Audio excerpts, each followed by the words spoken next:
Today's daf we're going to be learning is Nedarim daf ayin. We're going to get started from the top of the daf, but we're going to review for a quick minute the last question that we had.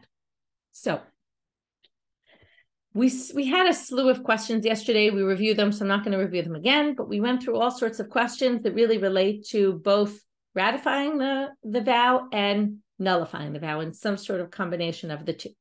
So we ended with this question of Rabbah, assuming it's Rabbah, the kiyem l'chi hayom mahu. So I'm going back to the very end of yesterday's daf. Kiyem l'chi hayom mahu. If you say the husband says, I'm ratifying this vow, or it could be the father, today, which sounds like they're limiting the ratification to just today, and that tomorrow it's going to be nullified. So, but they didn't use the language of nullification. So the question is it is if he said it or not, since he didn't say it, so it's not nullified. No, the whole question is, are we going to say that starting tomorrow, the vow is not a valid vow? The assumption we said of Rabbah, and this is very important to get before we move on, Rabbah assumes by his question, okay, I was thinking of this game we used to play, bingo, right? And then you take out a letter each time. It's a little bit like that, what's going on here, okay, where I B-I-N-G-O, and then you go I-N-G-O. Okay, so we're going to kind of keep removing something and seeing what happens when we do that. But the tricky part here is that the assumption that Rabbah makes in this question is going to be questioned in another minute, okay, even though it doesn't say so explicitly, but it's obvious. Okay, so that's where it's going to get confusing. Right now, Rabbah assumes that if the husband says, okay, we're just going to use the example of the husband right now. The husband says, this is valid today, your neder, right? I'm establishing it as a vow, but tomorrow, and he says those words, but tomorrow I'm annulling the vow. Okay, in other words, but it doesn't say tomorrow. It says, but the vow will be nullified tomorrow, meaning he does the nullification today. If he does the nullification tomorrow, for sure it doesn't work. You have to do the nullification on the day you hear it. But on the day he hears, he says, and it's invalid tomorrow, that would work. Okay, the only question here is, what if he cut off those words and it'll be nullified tomorrow? And all he said was, I'm ratifying it for today, which seems to imply only today. Okay, that's his question. But the next question is, intim tzalomar, if you want to say, halo amrala, then in that case, we're going to say, look, you didn't say it in the end. So it's not nullified because you didn't say the words, I am nullifying the vow tomorrow. If you said it, maybe it would work, but you didn't say it, okay? But now, before he goes on, we're now going to, Rabbah is really suggesting now, and the premise of this question, not the question, but the premise of the question now is, I actually don't know if it works. If you say, if you had said the complete statement, that might not work either. Why not? Because as soon as you ratify, even if you limit it in time, as soon as you say this vow is ratified, it's good, maybe you can't nullify it at that point. Okay, so the assumption he made in the previous question, he's now flipping and raising it as a question. You won't see this in the question, but his question is going to be another bingo. He's going to now, so assuming now the opposite assumption, okay, which basically means he doesn't know. The first question was, if you say the kiyum for today, hafara tomorrow works, then does it work if you get rid of the words hafara and you just don't say those words? And now it's going to be the opposite. And if you say it doesn't work, why doesn't it work? Because you said, I'm ratifying it today, and therefore you can't ever nullify it after that. But what if you cut off, which words now we're going to cut off, right? So now, what if you cut off the words, okay? What if amarla, I'm back in the Gemara now, on the first line, end of the first line, what if he just says, so now again, assuming we're in the opposite camp, which is kiyem and mufar doesn't work. Even if you said, I'm nikayim today and I'm nullifying tomorrow. That doesn't work, okay? Or the nullification will kick in tomorrow. But what if you just said, mufar lach lemachal? This vow will be nullified tomorrow, which basically means what? It means you're mikayim today, right? But you didn't say those words. So when you said it's kayam hayom and mufar lemachal, it clearly doesn't work. Again, not clearly, but we're in the option of, let's say if it doesn't work, Then what happens if you take away the words kiyum and you just never express them? So now I want to go back to the very beginning, okay, of the daf. It started with, this is why you have to kind of build everything. If you say that in the previous case, imtim tzalomar, halo amrala, since you didn't say the hafara, okay, in the opposite case, where kiyum and hafara, right, kiyum today, hafara tomorrow would work, but it doesn't work here because you didn't say hafara and you have to express it. Do we say the same thing in this case? Do we say that if you cut off, right, this isn't like bingo. In bingo, we go in order, cutting off, right, B and then I and then N and then G. This is, first you cut off B and then you cut off O, right, without B, and B is there, okay? We're kind of going the opposite. And you cut off, it's actually flipped, right? You cut off O first and then you cut off B, right? You cut off the second part in the first question. In this part, you cut off the first part. You didn't say kiyum at all. Now, in the previous, again, imtim tzalomar is always built on, we had a question. If you answer this to the question, then we're going to ask another question. So if you answered to that question, if you don't express it, it's as if it wasn't expressed. Would you say the same thing in this case? Would you say, mi amrina, lemachar lo matzi mefer, you can't nullify it anymore? Why? Because in this case, even though the previous case, if you don't say mufar, it's not mufal. But in this case, if you didn't say kiyum, it's very clear you were makayim it for today because you said I'm nullifying it tomorrow. So dahakime linidre hayom, because he did let the vow stand today. O dilma, or maybe again we say kevan delo amrla kiem lechi hayom ki ka'amrla mufar lechi lemachar mehayom ka'amar. Since he didn't say I'm ratifying your neder for today, maybe what he's really saying when he says it's nullified for you tomorrow, he really means today. Why I said tomorrow is a good question, but again, can we fill in the missing gaps or not? Okay. And again, filling in the missing gaps in the first case would mean we're going to nullify it. Filling in the gaps here would mean you can't nullify because if you fill in the gap that he meant kiyum, then it wouldn't be a good neder because once you do kiyum, you can't do hafara. Again, according to this, we don't know really. Okay. So Rabba is theoretically is asking two questions, but he's really asking three questions because what he's asking is, I don't know if you said a complete language, would it work? If you said kiem l'chula hayom mufar lach lemachar, would that work? Right? I'm ratifying it for today, but nullifying it tomorrow. I don't even know if that would work. But if it does, and then you cut off the nullification, is that okay? Is it nullified anyway? And if it doesn't, but you didn't say kiyum, does that preclude you from being able to nullify? That's basically in simple words. Okay? It's a little bit complicated how he gets there, but that's what he means. And if that wasn't enough, he's now going to add on some more questions.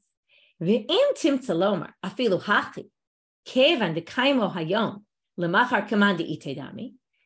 you want to say, okay, now we're back in the first case. If you were makayim it today,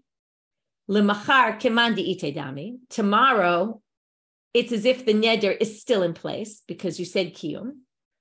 What if you said, okay, which basically means, right, that it's not exactly like the first question. It's actually really saying that once you do kiyum, you can't do hafara anymore. Okay, it's actually not like the assumption we made when we asked the question, but you actually can't do it.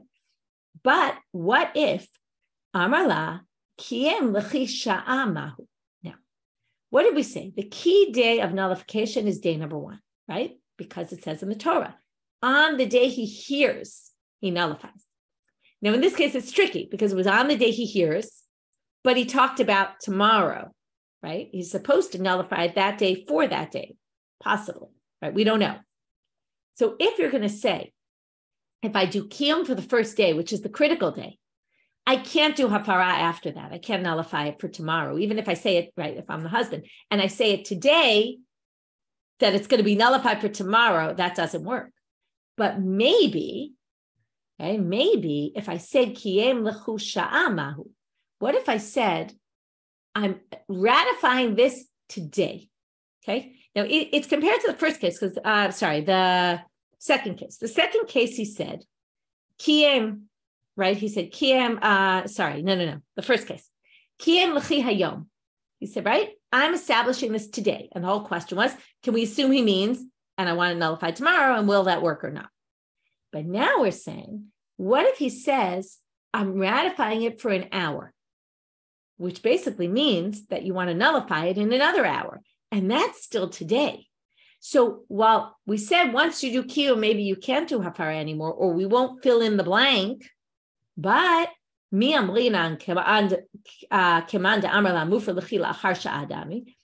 this as if he said, I'm kiem hayom, but I'm mefer tomorrow?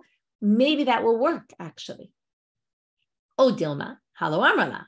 Or maybe you say, no, you didn't say that. You never said a language of nullification. So of course you can't say it's valid. So again, each time we're switching one part. So this time we're switching that instead of today versus tomorrow, we're saying an hour versus 2 hours from now, where you're still nullifying it within the same day. But you didn't say it. But it's very clear if you say, I'm ratifying this for this hour, seem to be saying, but not for any time after that. And without an answer, we're going to keep going on. Im tim telomar halo amrala. But if you say, you didn't say so. So without saying the language of hafara, it's not going to work. But miu amrala mai. But what if he did say? In other words, we're back to both those possibilities. What if he said the complete language? Right? Whereas we said before, Rebbe wasn't sure. If I say kiem hayom mufar machal, does that work or does it not work? First he thought definitely it did, then he suggested maybe it didn't. And then the question was, what if you're missing words though within each option? Now he's saying, even if you're not sure whether that works or doesn't work, maybe if your language is ratify for the hour and nullify for the next hour, maybe that actually does work because you're still in the day that you took the neder. So maybe that hapara is more powerful and it can actually work even though you did ratify it. So that's a question, right? So again, mi amrinan kevan de kimo. Do you say, look, you ratified it already. Once you ratify, you cannot do hafara, even if it's the same day that you're discussing. O dilma, kevan de kule yoma bar hakama bar hafarahu, or maybe since the whole day is a day in which, right, let's say you're silent for the first hour, which we understand ultimately to be establishing it. But if you're silent the whole day, then it's establishment. So just like you're silent, but can decide an hour later you want to nullify it. So theoretically, maybe that kiyum for an hour is not considered enough to preclude you from nullifying it. Since the whole day is bar hakama u bar hafara, that means the whole day is a potential day for establishing the vow and for nullifying the vow.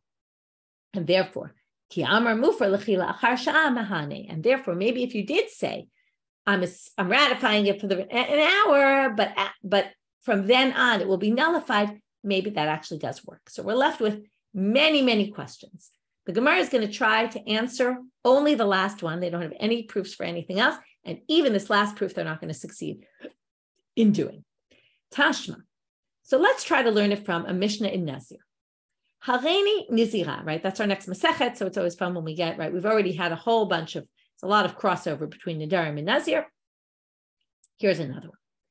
Taking upon Nazirut is basically a neder, okay? It's a vow. So the laws of it are going to be very similar, right? There's no difference really. Hareini nizira. So she says, I'm going to be a Nazir. Vishama ba'ala, and her husband hears, V'amal ve'ani. And he says, I'm with you. I'm also going to be a Nazir, right? Very beautiful, right? Couple, she says, I'm going to be a Nazir. He says, I'm going to be a Nazir with you. Ein yachol lahafer. Once he says, and I works. Okay, let's go back to laws we learned in the beginning of the Masechet. We learned something called hatpasa, if you remember. You might not remember this. Hatpasa means that either you give a full language of a vow, or you connect it to something else. First of all, even just the language of a vow, like korban, right, or konam, is hatpasa, because you're basically saying, you're not actually saying it's a korban, it's not a sacrifice, but it's like a sacrifice. So it's becoming like a vowed item. Remember that whole thing, davar and adul. So you can also, without using, normally you need a language of a neder, but if someone else takes a vow upon themselves, and then you, yes, thank you, Caroline. It's on the bookmarks, if you have the bookmarks. If you say, you are forbidden, you took a vow, and I'm like you. We've seen cases like this before. That works. But now, what happened? The husband says, and I like you. Hey, you're a Nazir, and I like you. That basically means he's mekayem the neder, right? He's saying, obviously, your vow is valid. Otherwise, if he undid the vow, he wouldn't be able, he's basically saying, nice that you did that, and it's good. Because otherwise, if he undoes it, then his vow has nothing to rely on because he's undone the vow. So now it says here, once you say ve'ani as the husband, ein yachol lahafil, you have no rights after that to annul the vow. Now, why would this be? Amai. Nema, why wouldn't he say, if you could say, Kiyem l'sha'ah and mufar la'achar sha'ah, I'm going to ratify it for the first hour, and after that, I'm nullifying it. Well, you could do the same thing here. Nema va'ani da'amal hu al nafshe, the ani he said about himself, dahave Nazir, that he wants to be a Nazir. That is valid. Aval hareini nizira dila, but her statement, she's going to be a Nazir. Disha'a achat kaima la'achar sha'a ibai leper amayin yachol. He could say basically that I wanted yours to work for an hour so that what? So that I could just say the ani and attach mine to yours. Once I do that, then moving forward, I can say, right, now I want to annul your vow. Okay. And then what I did was done. I already attached it to yours. I was mekayim it for that hour so that I could say vani, or for that minute. And after that, you should be allowed to nullify it. So obviously, the fact that he can't nullify it, according to the Mishnah, is lav mishum de kevin de kaimo kaimo. Isn't it because once you ratify something, you can't undo it? Because there's no reason, just because, you know, the way I described it, right, is very beautiful. She became a Nazir, a Nazirite. He decided, I'm going to be a Nazir with you.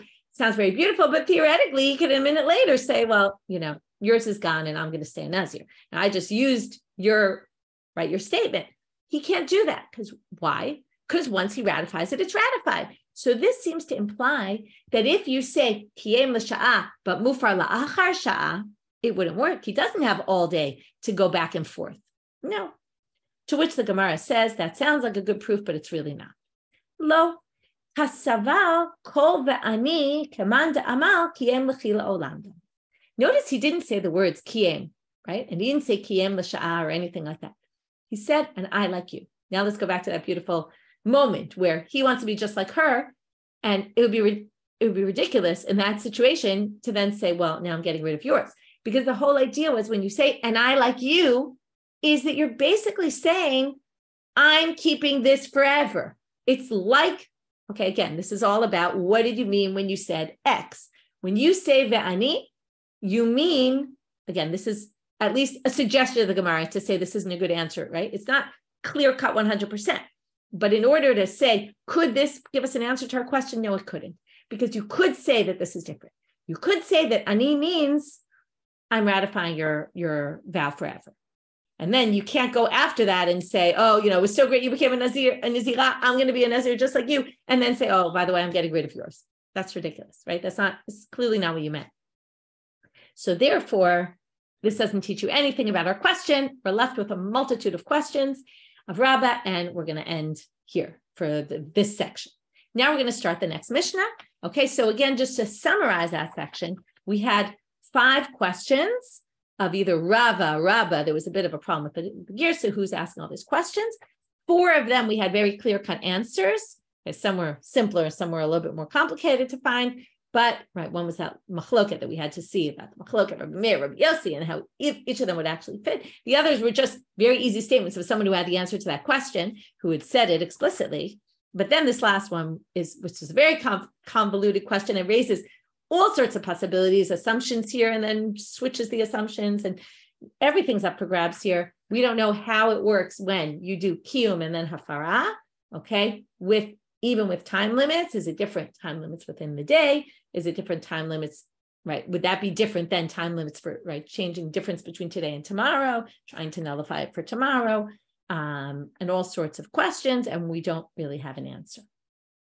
And now we're going to move to the next Mishnah, which is going to basically compare how much I would say the power of the father is stronger than the son, than the husband, the fiance, and how much the fiance has more strength than the father.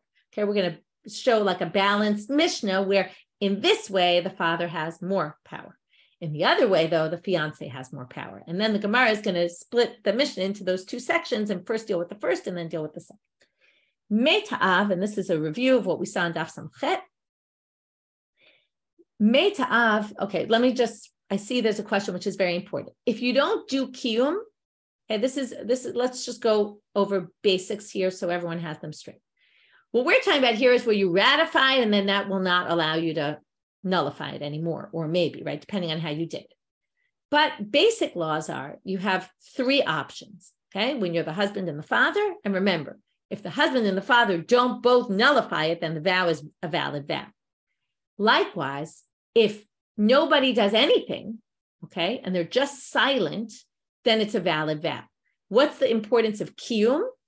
Well, kiyum means basically, let's say, okay, we did unique cases where I said I'm a kiyum for an hour or I'm a kiyum for today. If I just say kiyum, I can't do hafara anymore. Unless what? Unless, that was the whole thing, I can go to a chacham and say, listen, I didn't really mean to ratify her vow. Can I undo it? And then you can undo the ratification. But when you undo the ratification, that's not enough. It's still a vow until you do hafara, okay? Until you annul it. So the basic is that it's a vow until you nullify it. The problem is that once you do kiyum, you can't nullify. And then we saw even that case of the father, and if one nullified and then the other did kiyum and then they undid their kiyum, then you can't put the two nullifications together anymore because there was this break. That was something we learned in the very beginning. So basically, right, it's a good way to say, Ruth, which is kiyum locks the vow into place. Okay, then the vow is there again. Kiyum can always be undone, but again, there was this debate, right? You have to undo it on the day you did it, right? Or maybe there was a whole thing about that. But anyway, that's how it works. Okay, let's move on. Meita'av lo nitrokna reshut labal. Now we get into these unique cases where one of them is no longer in the picture. So if the father dies, the husband does not get the father's rights. Okay, they don't become his own rights. Doesn't say, oh, look, now the father's dead, I can go back and ratify. Again, we're talking right now, we're going to split into two categories. There's vows that she makes after the death that he has rights to. Vows she made before the father's death, she doesn't have rights to. Later in today's daf, we're going to say even within that, there's two categories, but we'll wait till later to do that. Metabal nitrokna reshula. Okay, this we all learned in that very long Tosefta on Daf Samachet. On Sunday, we learned that if the husband dies, then nitrokna reshula. The father gets it all. Why did we say that? So we brought the Ritva, who basically explained that she's in her father's house still, right? He's financially responsible for her. So he's the main person there. The fiance, right? He said it very, he got a few extra rights because she's somewhat under his, right, in his domain already, but not really. And therefore he gets some rights, but his rights are minor, which means if he dies, the father gets all the rights. In this way, right, the father has more rights than the husband. But b'davar achel, right, the Mishnah likes to compare these things, right? They like to compare things, right? This is where Nedarim have a certain chumrah and Shvuot have a certain chumrah in another way, right? They always like to compare. So in this way, the strength of the husband, husband has a certain area where he has more strength than the husband. What is that? Than the father. What is that? Right, remember this, we talked about this in Ketubah. Once the woman is a bogeret, which means she's reached the age of 12 years, she has 2 simanim, 2 pubic hairs. Then she waits 6 months, that's the period of a na'ara. Until now, we've been discussing tana and na'ara. Okay, she's a minor or she's a na'ara. After that, bagrut, the father can no longer nullify her vows. Okay, there's all sorts of things we learned about the bagrut, that the father no longer has rights to the daughter, that age. But the Baal, the husband, can be made fair on his own then. She's betrothed to him. We're going to have to see exactly what case. What age was she when she got betrothed? Okay, that's going to come up in the Gemara. So the first thing the Gemara does is go back to the first part of the Mishnah and wants to know my taima. The question my taima, really, in a minute, they're going to ask me, Nalan, where do we get this from? And my taima here is also somewhat, where do we get this from? One is referring to that the husband doesn't get rights. That's the first one. And the second is referring to what the father does get rights if the other one died. But why they say my time, which is what's the reason. So the Ran explains what they mean by my time is what's the reason to distinguish. It's really focusing on why doesn't the husband have rights if the father dies, but why is that different than the father gets rights? So the answer is the Amakra bin ureha beit avia. If you remember, that was that last summary pasuk, the bein ish liishto, bein av lebito, between the husband and wife, between father and daughter. Bin ureha beit avia. Remember, we said that pasuk is referring to the time of betrothal, according to one of the interpretations. And then we're going to say, in betrothal, she's considered part of her father's house. And the Ran says, even if he dies, she still goes back to her father's house. So therefore, the husband can't get rights to it. Okay, now we're going to see later, the brothers don't get rights either. It's not like the brothers say, oh, we're getting the rights of the father. That doesn't work that way. But the husband can't get the rights of the father because really she belongs back in her father's house until she's actually married. Okay. Okay. So now, Meit habal nitrokna reshut la'am. Now we want to know why the father does get full rights. Minalan, if the husband dies. So the first was the father died, and we're going to say, since she's still really bin ureha beit avia, she's still part of her father's household, even if the father dies, the husband doesn't have full rights. What about the reverse? Where the husband dies, the father has full rights. Where do we get that from? Amar Rabba, and this we saw before already, or some people say Rava, which is what it said in the Gemara there. De Amarkra, the pasuk says, Im ishun we heard say Rabba, because Rabba darshan this pasuk for something else, right? He got the whole thing about both the father and the husband annul vows from this pasuk. But Rava must be the one darshaning the imayoti ishun. This is what we quoted in the Gemara on Samachet. So what does Rabbi Yishmael do with the pasuk that Rava used? And he says he needs it for this other statement of Rava that you find on Ayin, which we looked at the time. So im hayoti ish, the main thing being here, if you're betrothed to a man, the way it says betrothed, it says hayoti, double language. Okay, you didn't need both those words. So what are they both for? Makish, moving now to Amubet. Makish kodmei havaya shniya lekodmei havaya rishona. The status of the woman before she gets betrothed this second time, which basically means after her fiance dies, which is our case, is going to be compared, because hayotiyeh sounds like two kiddushin, first one, second one. Before her second marriage, she's going to be just like she was before her second betrothal. She's going to be just like she was before the first betrothal. What are you before a betrothal? Fully in her father's domain. What are you going to be like after your fiance dies and you're waiting for a second betrothal? You're going to be exactly the same, where it goes fully to the father. Okay, so let's read that inside.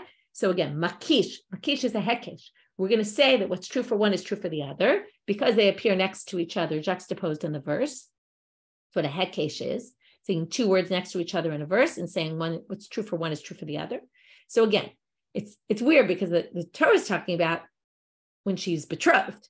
The hekesh is on the moment before betrothal, right? But for both betrothals, she's the same, which basically means before she is betrothed to the first one and after he dies. That's really what it means, even though it's worded as before her second betrothal. But the key is she's no longer betrothed to the first one. So again, makish kodmei havaya shniya, the way she is before she gets betrothed the second time is kodmei havaya rishona, is just like she was before the first betrothal, which is ma kodmei havaya rishona, just like before the first betrothal, av mefer lechude. The father exclusively is the one who has rights to annul.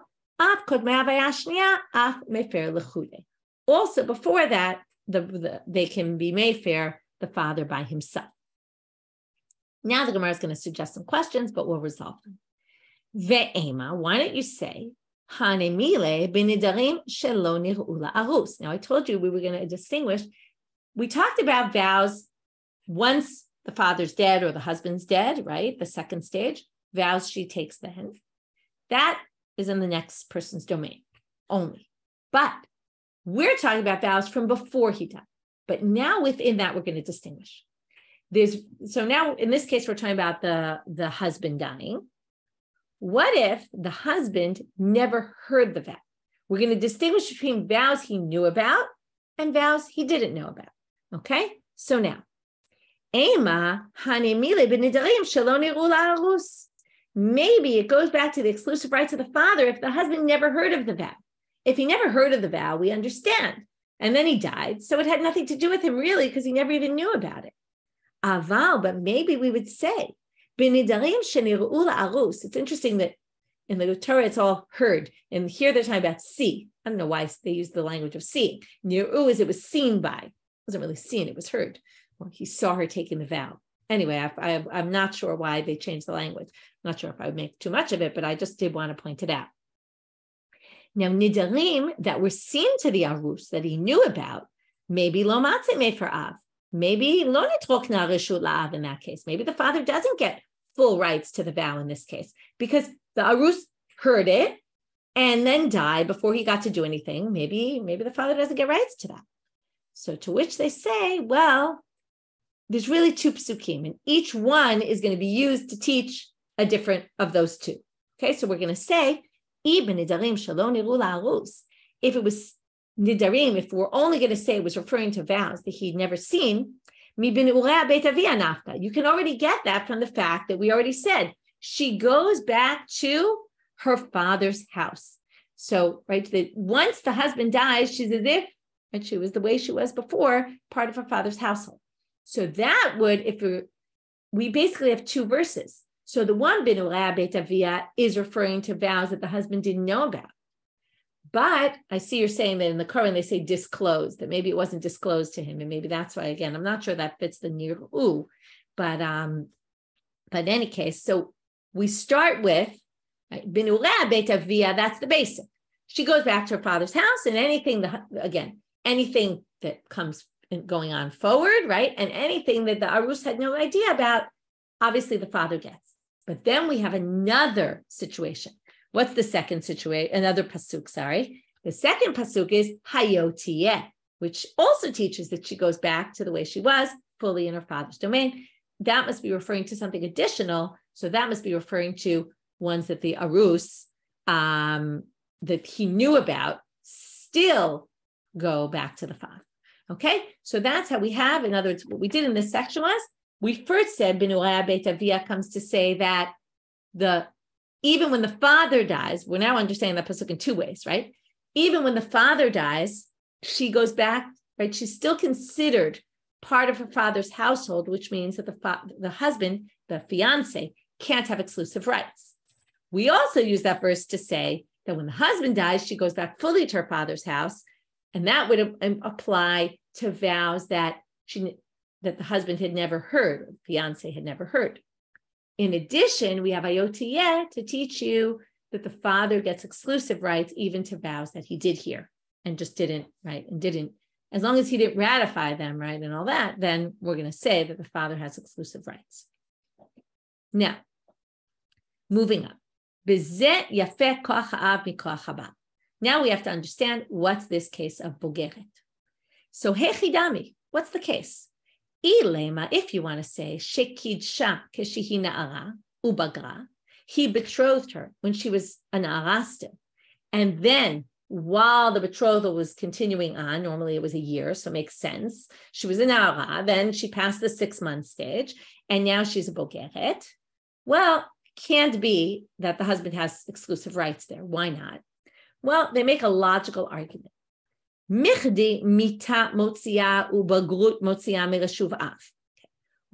things that don't allow the father anymore to annul her vows? So 2 things. Well, let's go with the last one first. That's easy. Bagrut. When she's a bogeret, he can't annul her vows anymore. That we learned in the Mishna. What else? Well, if he dies, if the father dies, he can't annul her vows anymore. Now you might say, okay, what do you mean? He's dead. Of course he can't annul her vows. But the Ran says what we mean here is that he doesn't pass it on to his children. I told you we'd get back to this. The brothers don't gain the rights, okay, for all those girls out there with brothers. I have only brothers, right? My brothers will not be allowed to annul my vows. They can't come in as my father, okay?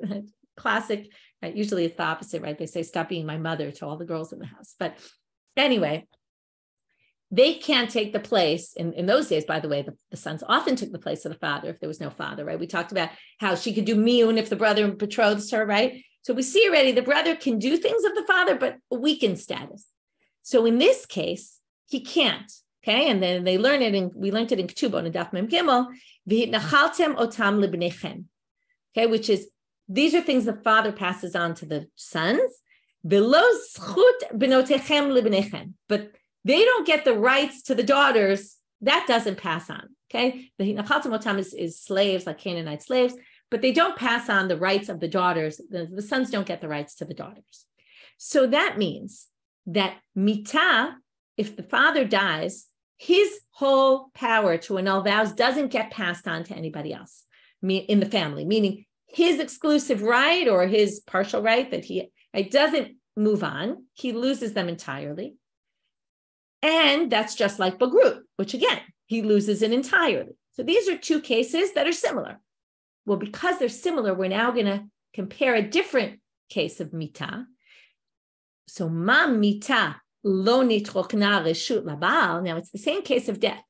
When he dies, what happens? So number one, he doesn't pass on his rights to the daughters, to the sons. So no one in his family can annul vows, just like in bogeret, he can't annul vows anymore. And what else do we know about his death? The husband doesn't gain his rights either. In other words, not just it doesn't go to the sons, but the husband doesn't get rights. So af bogeret lo nitrokna reshut labal. So if that's the case, again, it's a little bit of a confusing logic, but it's not so confusing. What it means is whatever's true for mitah is going to be true for bogeret also. So if it started off and the father was alive, and then he died, his rights don't stay anymore, right? They don't get moved on. And they also don't go to the husband, right? They don't go anywhere. So likewise, when bogeret happens, if he betrothed her when she was a na'ara, and then she became a bogeret, with the father, okay, his rights don't go to the husband, because just like his rights don't go to his sons when she becomes a bogeret, right? It's going to be just like mitah. If he dies, the rights don't go to the husband. So if she becomes a bogeret, the rights don't go to the husband. So basically, the husband can annul the vows if he betrothed her when she was in Aran, she became a bogeret. That's not the case the Mishnah is talking about, because of this comparison they're doing with death and maturity. Ella, okay, so what must it be? Shekitsha kashi bogeret. Must be he betrothed her when she was already beyond the age of, let's say 12 and a half. So now, what's the problem with that? The problem with that is if you looked ahead, which you probably didn't yet, but if you look ahead to Dafaying Gimel, Hatanina Chadazimna, that already appears in the Mishnah on Dafaying Gimel Amud Bet. So if you look at Dafaying Gimel Amud Bet, I want you to look at the whole Mishnah. We're going to read the whole Mishnah, and then we'll go back to the Gemara. Bogeret sheshata 12 chodesh. It's at the very top of 73b. A bogeret that waited 12 months. We'll get to this 12 months in a minute. And an almanah shloshim yom, and a widow that waited 30 days. What's this waiting period? Well, Rabbi Eliezer Omer, ho'ilu ba'ala chayav b'mezonoteha yafeh. Those who learn Ketubot might remember this. When they got engaged, there was a certain period of time, depending on who you were, how old you were, whether you were married before or not married before. There's an expectation about how much time it takes to plan a wedding, either 30 days for a widow, 12 months for a non-widow. Generally, although we'll talk that there's an exception to that rule in a minute, and there's a problem with our Mishnah, the simple reading, so we'll get there in a minute. But as soon as that date comes and you don't marry this woman, the man doesn't marry her, he's already responsible. At that point, he has to start feeding her. He has to financially be responsible for her. So Rabbi Eliezer says, since he's already financially responsible for her, therefore, he can annul her vows.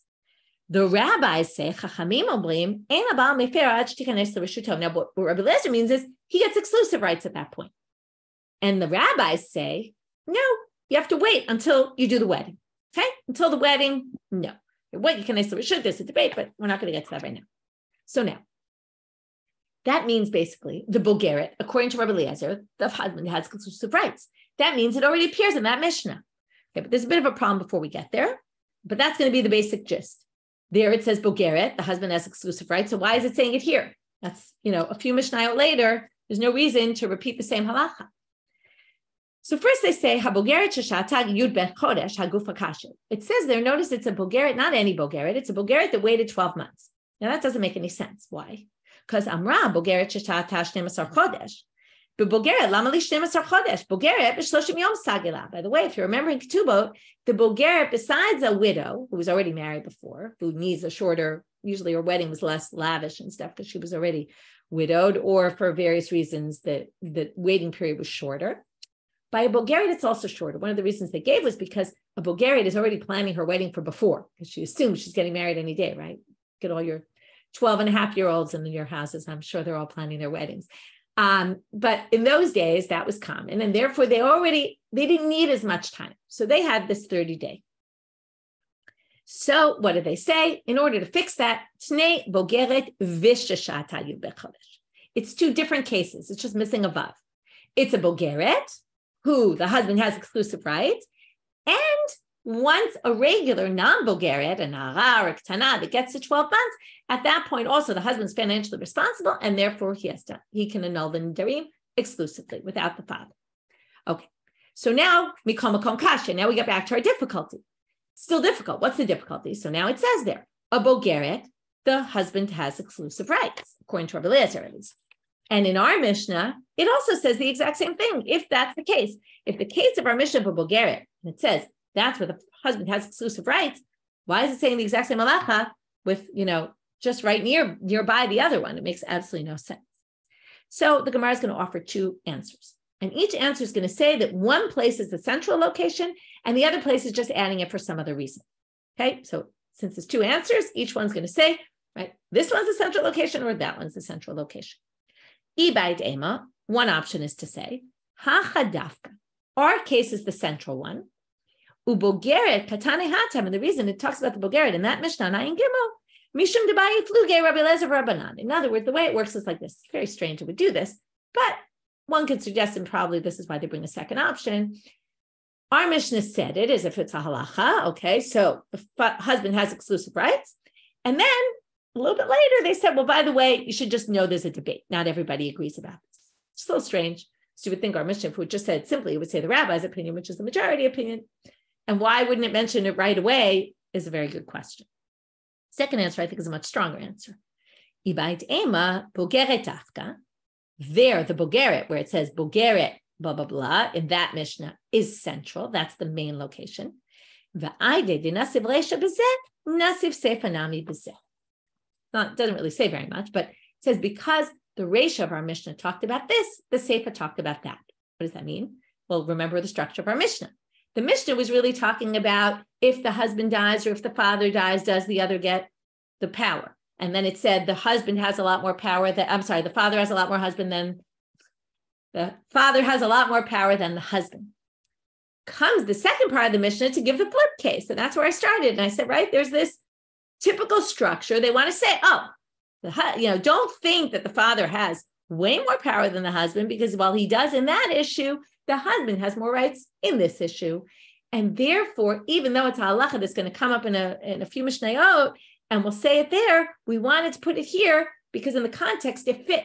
And it didn't fit here to start bringing the debate, because if you brought the debate, you'd weaken the position. They were trying to say there is one place where the husband has more power. And if you say it's not the case, well, then that would kind of break the whole nice comparison. So that's why they added it here. That's really the central location. So what we did in the second part of today's talk was we had these two parts of the Mishnah where the father has more power and one where the fiance has more power. And we tried to find all the sources. In the first part, we found the sources for the fact that the father has more power than the fiance in this case, how we know the fiance doesn't have power, how we know the father does have power. And then we had a few questions, we resolved them. And then we went to what's the case where the husband has exclusive rights to bogeret. And we basically said it's not the case where he betrothed her when she was younger and then she became a bogeret. That's not the case. He doesn't get exclusive rights there. It's only later. But if it's later, there's another Mishnah. How do we work those two out? And that we brought two answers as to why the Mishnah would repeat itself, even though, right? First of all, in general, they say Mishnayot don't repeat themselves unless they compare from a different Masechet. Say, it says this Mishnah here, it says that Mishnah there. Why would you have both Mishnayot? But especially within the same chapter, it would be very strange. With that, we'll finish for today. Wishing everyone a good fast, and see you tomorrow.